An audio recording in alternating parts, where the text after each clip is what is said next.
In the name of Allah, gracious and merciful, dear student, hope you are fine. And last time we studied about the application of equilibrium constant. हमने Kc यानी equilibrium constant के importance पढ़ा, यानी उसकी application क्या है हमने वो पढ़ा, लेकिन हमने वो application एक पढ़ी थी और वो थी prediction of direction of reaction. तो कल वाले लेक्चर में वो हम बात ख़त्म कर चुके। एक केसी का मज़ीद यूज़ रहता था, वो था एक्सटेंट ऑफ रिएक्शन का बताना। Knowing the K C we can tell about the extent, हद ऑफ अ रिएक्शन, यानी एक रिएक्शन किस हद तक मुकम्मल हो चुका है। रिएक्शन मिक्सचर में रिएक्टेंट्स मौजूद होंगे या ज़्यादा प्रोडक्ट होंगे, ये सारी बातें हम बता सकते हैं अगर हमें केसी की कीमत का पता हो। तो बच्चों, एक्सटेंट ऑफ रिएक्शन में याद रखें, कोई भी चीज़ हो, हम ज़रूरी क्या कहते हैं कि ये छोटे साइज़ की है, ये बड़े साइज़ की है, इसका साइज़ दरमियाना है। इसी तरह केसी की भी तीन वैल्यूज़ हैं। क्या? जो केसी है हमारे पास, ये केसी लार्ज भी हो सकता है, स्मॉल भी हो सकता है और मीडियम भी हो सकता है, ना बड़ा और ना छोटा। पहले बात करते हैं लार्ज केसी। तो ये एक रिएक्शन है जिसमें कार्बन मोनोऑक्साइड ऑक्सीजन के साथ मिलकर कार्बन डाइऑक्साइड बनाता है, और इस रिएक्शन की जो केसी की कीमत है that is 10 raised to power 22। Prefixes गालिबन साइंटिफिक नोटेशन में चीज़ों को लिखना 9th फिजिक्स में आपने पढ़ा, इंटर पार्ट 1 के चैप्टर 1 फिजिक्स में भी शायद ये मौजूद हो। इस 10 raised to power 22 का मतलब बहुत बड़ी वैल्यू है, बहुत ही बड़ी। बच्चों, ये इतनी बड़ी वैल्यू केसी की क्या बताती है आपको? ये बताती है, सबसे पहली बात ये बताती है कि जो रिएक्शन है, जो आप रिएक्शन करवा रहे हैं, वो ऑलमोस्ट कंप्लीट हो चुका है, वो तकरीबन मुकम्मल हो चुका है। पहली बात ये बताता है।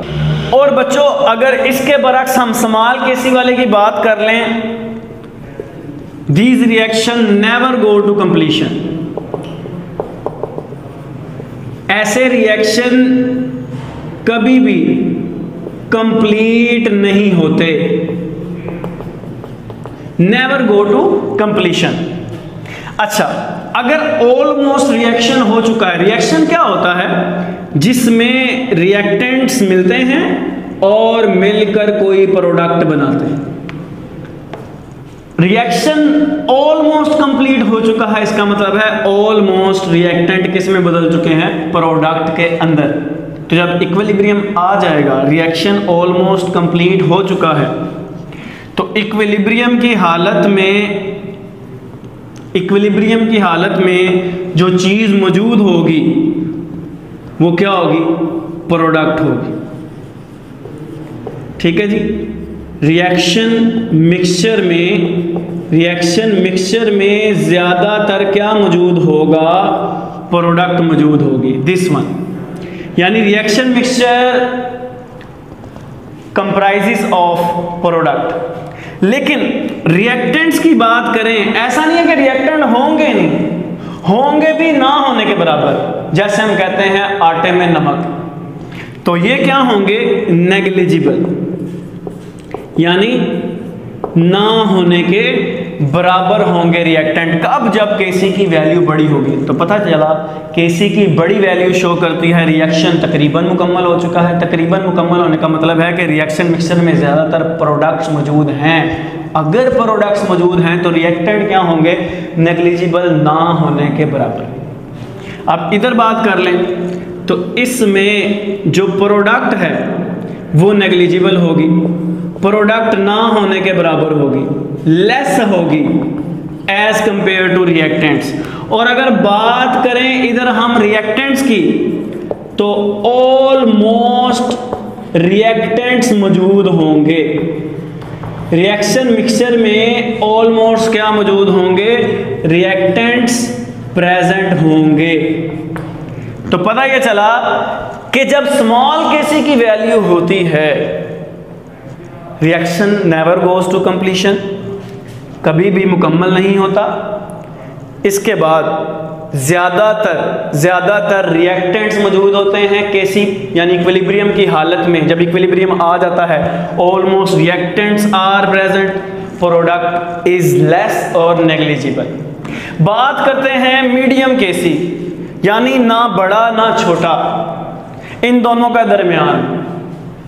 पहले दोबारा देख लें, इसमें प्रोडक्ट ही प्रोडक्ट थी, इसमें प्रोडक्ट कम थी, इसमें रिएक्टेंट ना होने के बराबर थे, इसमें रिएक्टेंट ही रिएक्टेंट थे।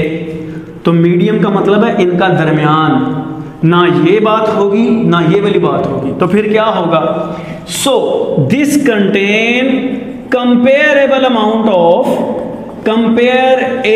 Amount of reactants and product, यानी रिएक्टेंट और प्रोडक्ट्स की ना मिकदार ज़्यादा होगी ना मिकदार कम होगी, बल्कि क्या होगी? कंपेरेबल होगी।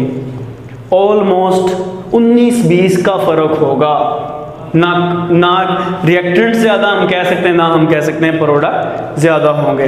तो यहाँ हमने इनकी मिसालें भी पढ़ ली हैं बच्चों, एग्जांपल्स भी साथ साथ हमने क्लियर कर दिए हैं। तो ये था केसी की सेकंड एप्लीकेशन। बहुत शॉर्ट सा लेक्चर था, लेकिन पुरानी application plus this application, very very important long question as well as short question. अब आपसे कोई भी वो आपको पेपर में पूछ सकता है कि लार्ज केसी क्या शो करती है, स्मॉल क्या करती है और मीडियम क्या करती है। मज़ीद वीडियो के लिए चैनल को लाइक करें, सब्सक्राइब करें और बेल आइकन के बटन को दबाना बिल्कुल मत भूलिएगा। अल्लाह हाफिज़।